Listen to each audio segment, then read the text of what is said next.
Olá, boa noite, pessoal. Sejam bem-vindos ao nosso congresso. Estamos aqui com mais uma palestrante, a assistente social Cleide Andrade Durães. Ela é nossa palestrante que vai falar um pouquinho sobre empregabilidade e possibilidades do serviço social, né, do assistente social. Então, seja bem-vinda, Cleide. Nós ficamos muito contentes com a sua presença aqui na Uningá, nesse momento do Congresso, e eu vou deixar você se apresentar aqui para os nossos alunos, os nossos congressistas. Boa noite, Marisa. Boa noite a todos os acadêmicos, né? Meu nome é Cleide. Minha formação é no serviço social, como a Marisa já adiantou, né? Eu me formei pela Universidade Unopar em 2017. A minha experiência, né, como assistente social, comecei a vivenciar, digamos assim, no estágio, que para mim foi uma experiência muito enriquecedora, né, que eu fiz o estágio no CREAS, mais específico no PAEF, né, que eu não sei se vocês todos sabem, sobre famílias, né, os atendimentos de idosos, pessoas com deficiências, então tinha toda essa vivência.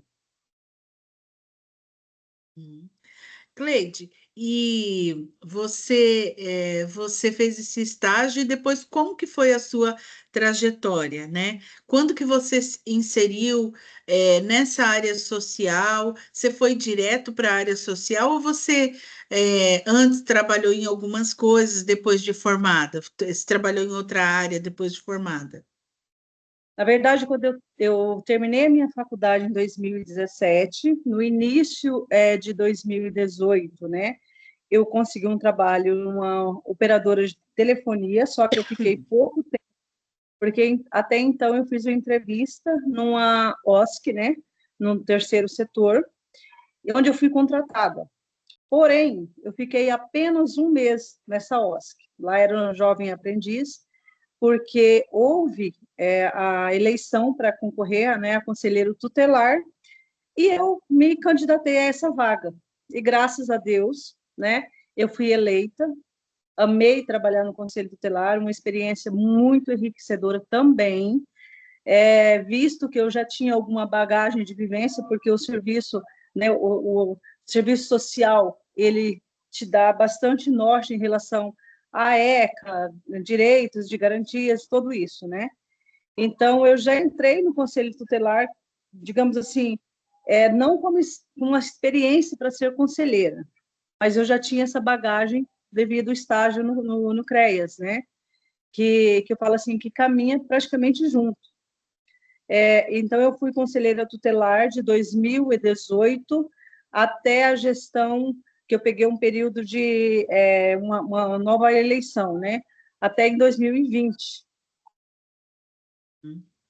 O Cleide, e assim, e como que foi a sua inserção depois, assim, naquele momento, aquele pouco tempo que você pegou um mês trabalhando numa instituição, né? É, como que foi para você, assim, atuar nessa instituição? Porque uma coisa é quando a gente é estudante, né? E outra coisa é quando a gente está ali de profissional. O que que você achou desse momento? É um momento desafiador, digamos assim, né? Porque eu falo assim, eu não tinha muita bagagem em terceiro setor, eu tinha feito meu estágio no setor público, né? Era algo novo para mim, toda essa questão, mas foi uma experiência muito válida, porém curta, né? Apenas um mês nesse terceiro setor. Onde trabalhavam, ele era trabalhado como jovens aprendizes, né? Essa instituição encaminham esses jovens aprendizes para o mercado de trabalho, né? Então eu falo assim, fácil não é, tudo na nossa vida é um desafio, mas vale muito a pena. Cleide, e depois? Você passou essa fase, ficou esse tempo no Conselho Tutelar e o retorno para a área do serviço social, para onde você retornou, para onde você foi, quais os seus caminhos? Aí saindo do conselho tutelar, né? Eu fui para a área da saúde. também, que era uma experiência totalmente inovadora na minha vida. Falo assim, não tinha muito a ver, né? Apesar de continuar atendendo crianças, adolescentes, idosos, no caso, né? Do PAEF, que a gente já atendia, já tinha essa experiência toda, mas era um campo diferenciado, que isso é muito importante frisar, porque o assistente social tem um leque de oportunidades, né? Só para vocês verem a minha experiência, como o primeiro trabalho como assistente social no terceiro setor. Depois, eu fui conselheira tutelar também, que tem muito a ver. Logo após, eu fui para a saúde, fiquei 3 anos e meio aproximadamente na área da saúde, e no momento eu estou como diretora da gestão SUAS, que também foi um desafio e ainda continua sendo. Uhum. Ô Cleide, lá no hospital, conta como que era um pouquinho, porque eu sei que você pegou aquele momento bem crítico, né? Que foi o momento da pandemia, que foi um desafio mundial. Conta pra gente como é que foi a sua prática. Primeiro, assim, qual é a prática, a rotina, um pouquinho lá, do profissional dentro do hospital, né? Para os alunos, conhecerem um pouquinho dessa dinâmica. Olha, o assistente social na área da saúde hospitalar, digamos assim, né?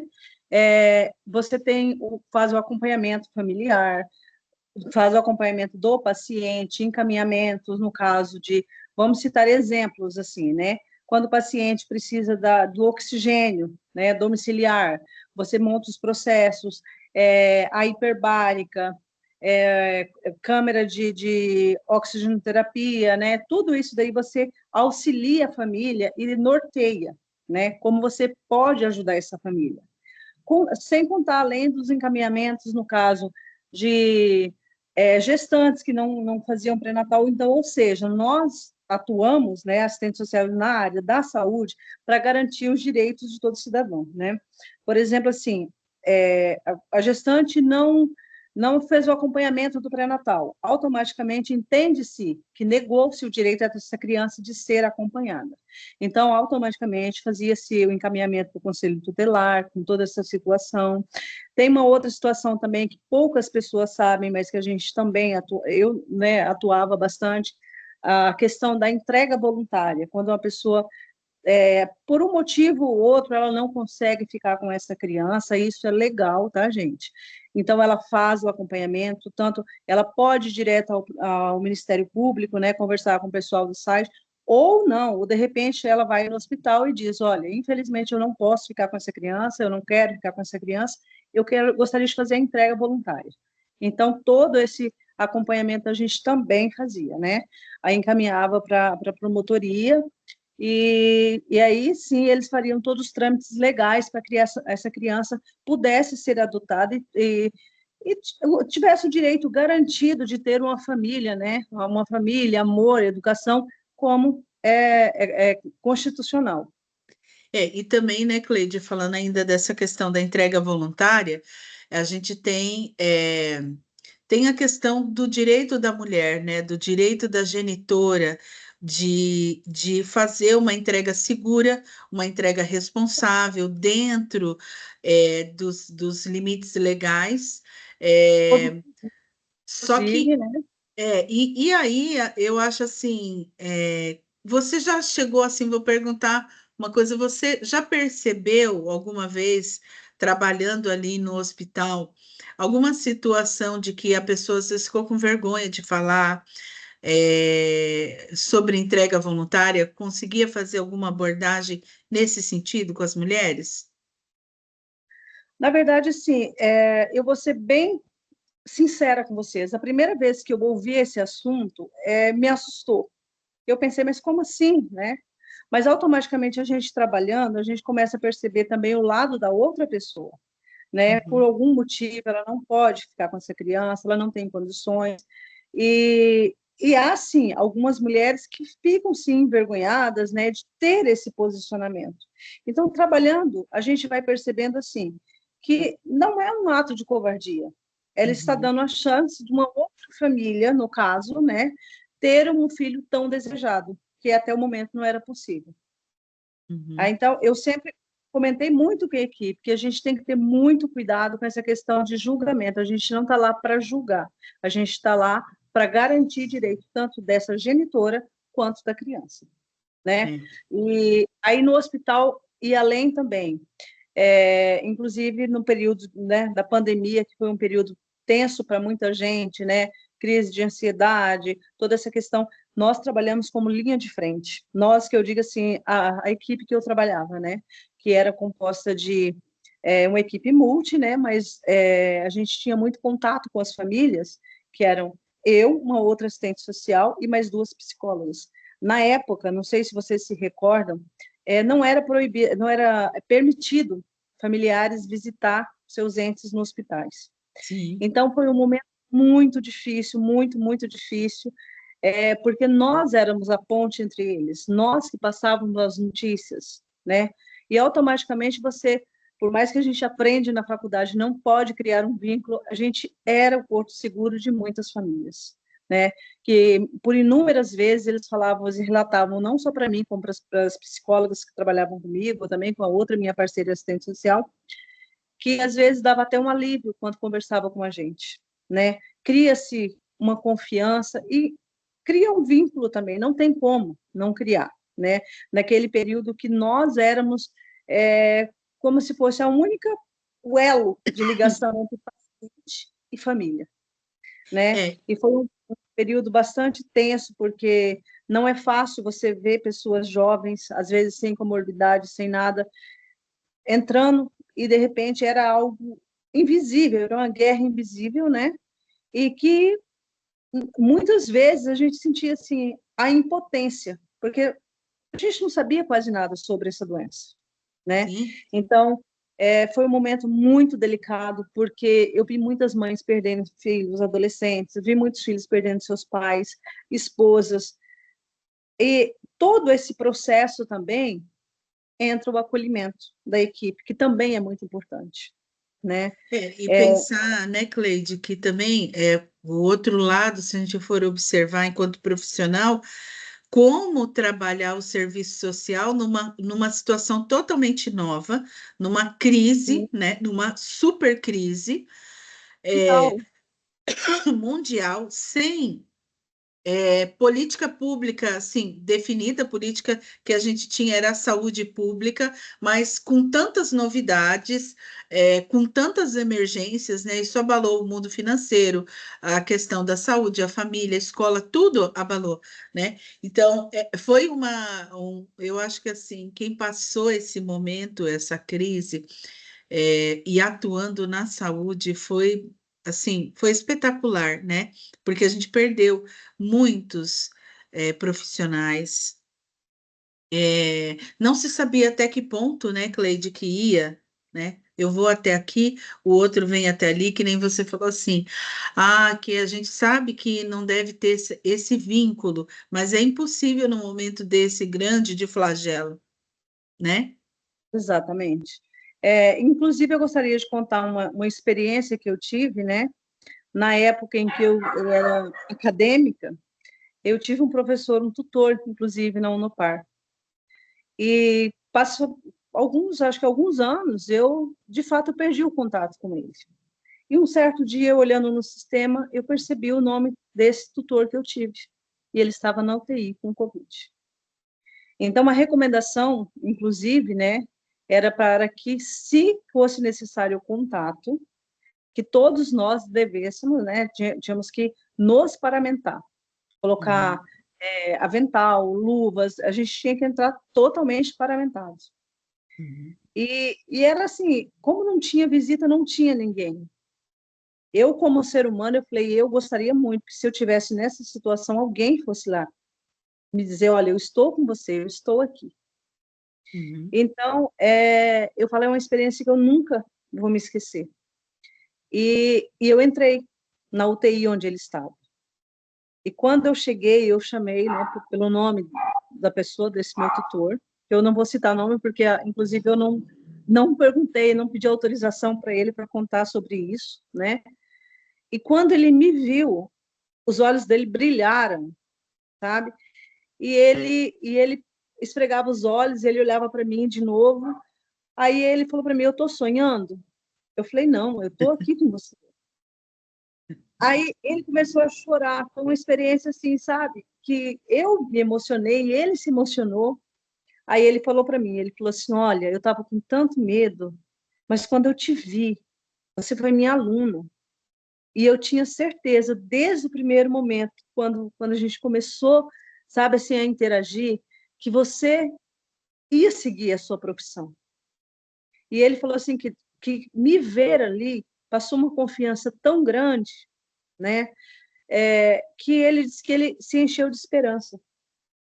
E eu falei, isso é muito, para mim, foi muito gratificante, muito, muito mesmo, sabe?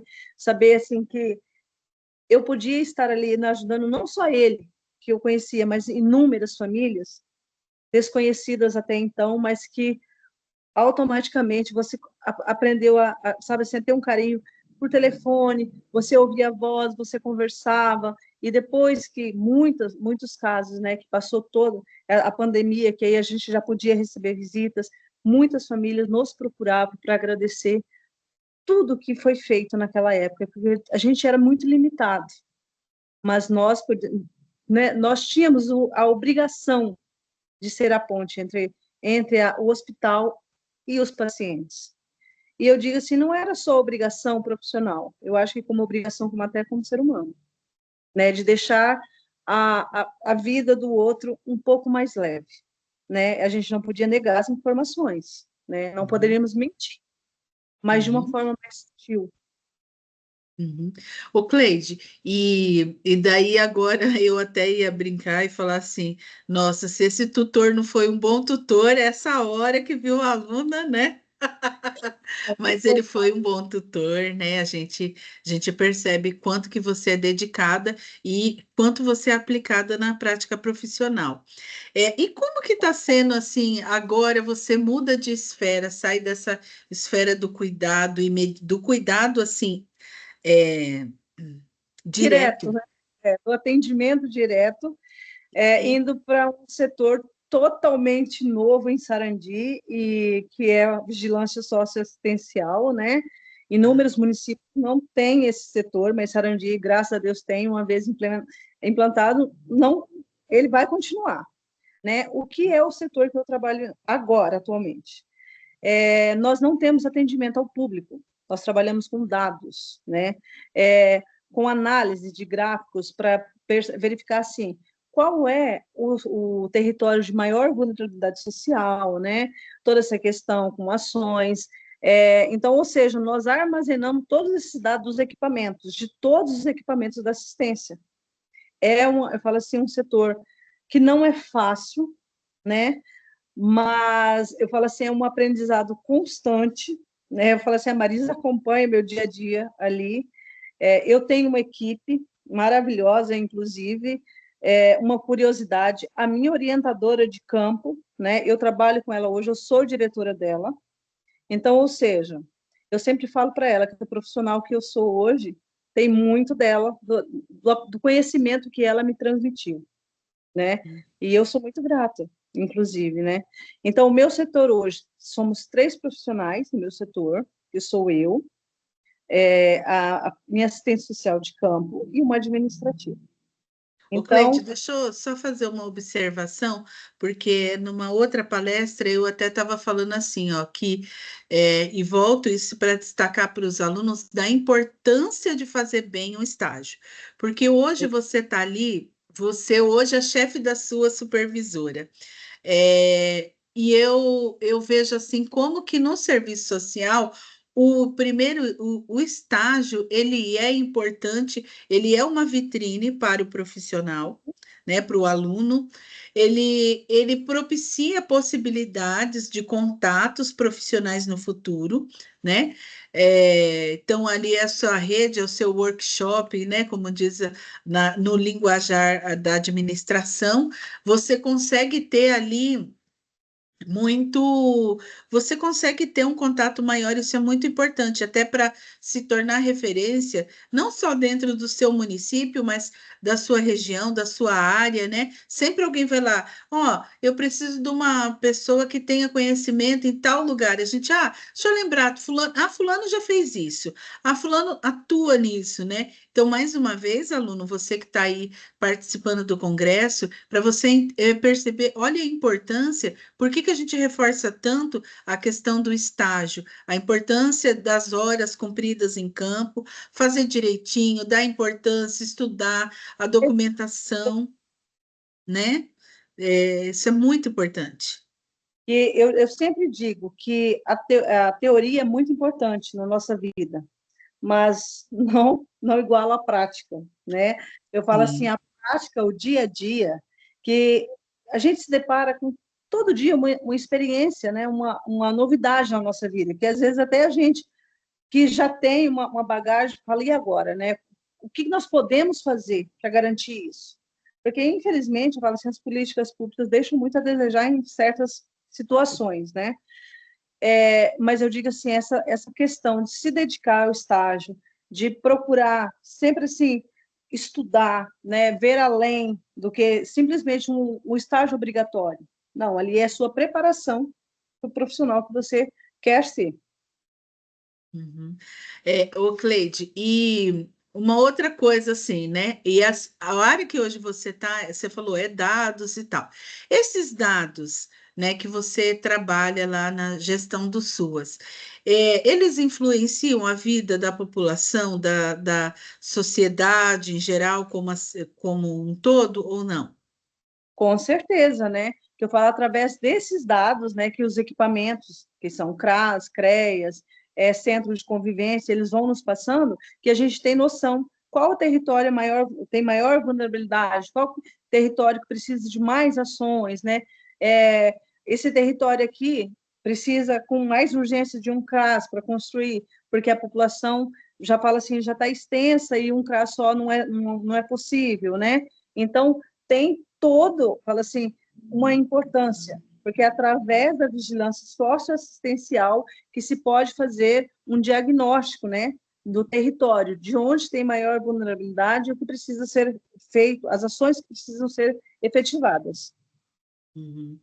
É, e você acha que esse, assim, para você, hoje, como você está ali dentro da política de assistência social, né, está atuando nessa área, você acha que as ações que têm sido feitas até agora como política pública no Brasil, elas são suficientes ou precisa melhorar, ou não, está tudo perfeito? O que que você entende disso?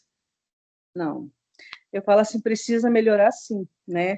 Eu falo, infelizmente, as políticas públicas não atendem totalmente, né, o que é necessário ser atendido. Mas nós estamos, assim, batalhando, né, para melhorar essa questão. Eu falo assim, eu acredito que todo município que tenha vigilância sócio, é esse o intuito, de melhorar, né, as políticas públicas para garantir o direito dos cidadãos, dos munícipes, né? Uhum. E Cleide, qual é a dica que você dá? É agora uma prática para quem já está quase se formando, né?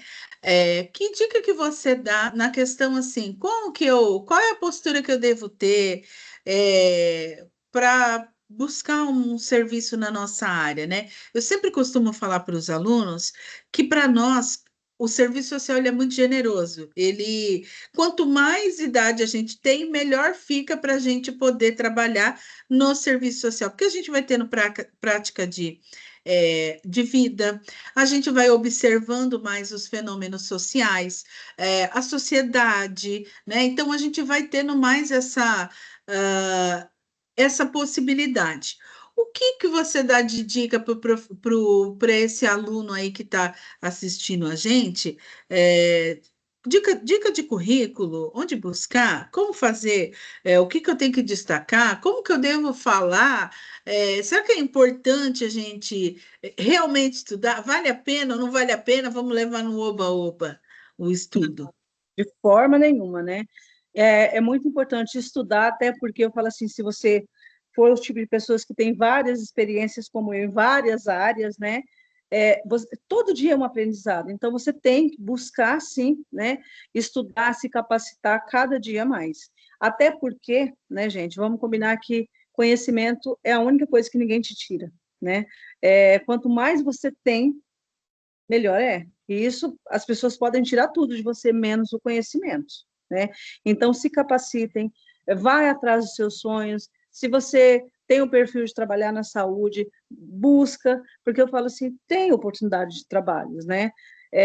Eu falo assim, hoje mesmo, o serviço social, ele é um leque, né? Eu falo assim, tanto na área pública, privada, tem muito, né? Eu falo assim, e pela demanda, né, das políticas públicas, eu acredito que cada vez mais o assistente social vai ter um papel de destaque, né, até Sim. para atender toda essa população.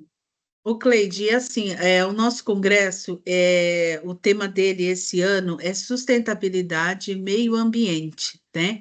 Então a gente pode pensar assim, meu Deus, mas o que que tem isso a ver com a nossa área, né? A gente tem visto esses grandes desastres, né, naturais, como a gente teve agora no Rio Grande do Sul, né? O pessoal ficou meses aí desabrigado, não tinha previsão de nada.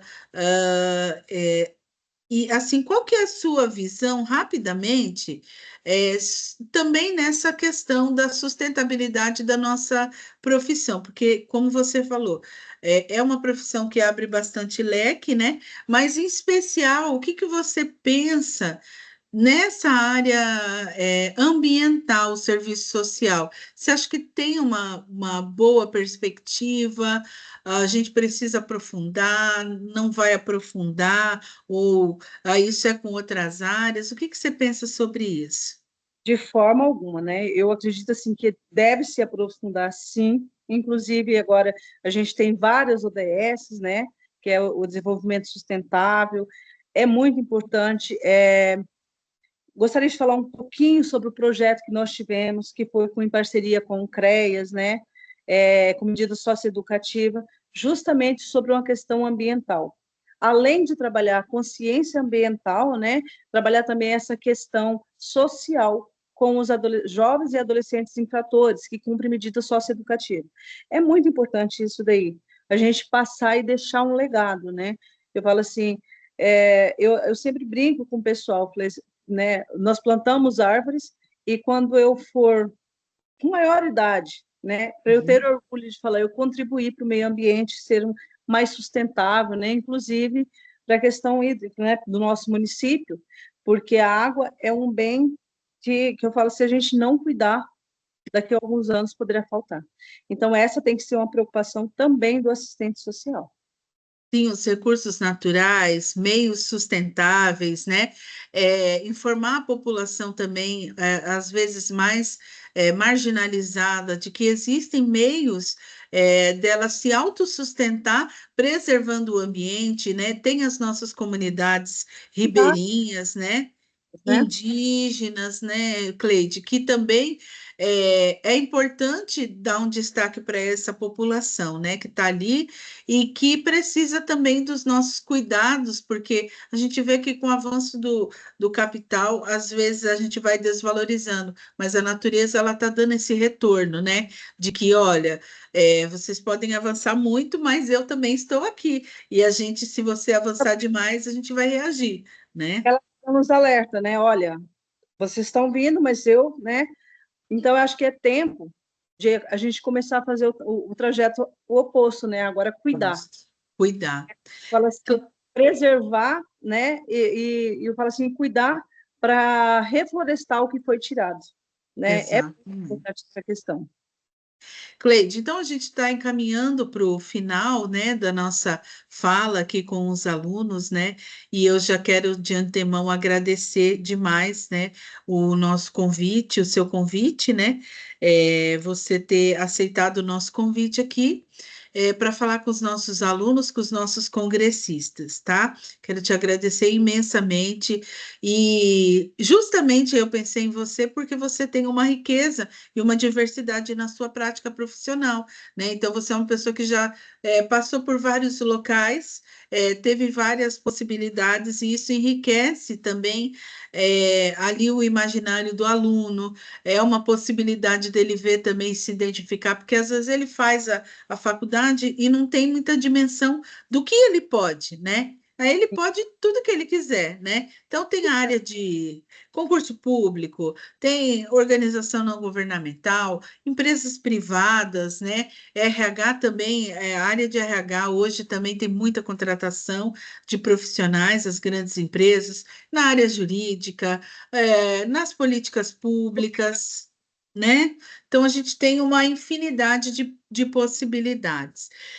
Queria pedir para você, então, deixar um recado para os alunos, deixar uma palavra para os alunos aqui, para a gente encerrar a nossa fala, então, tá?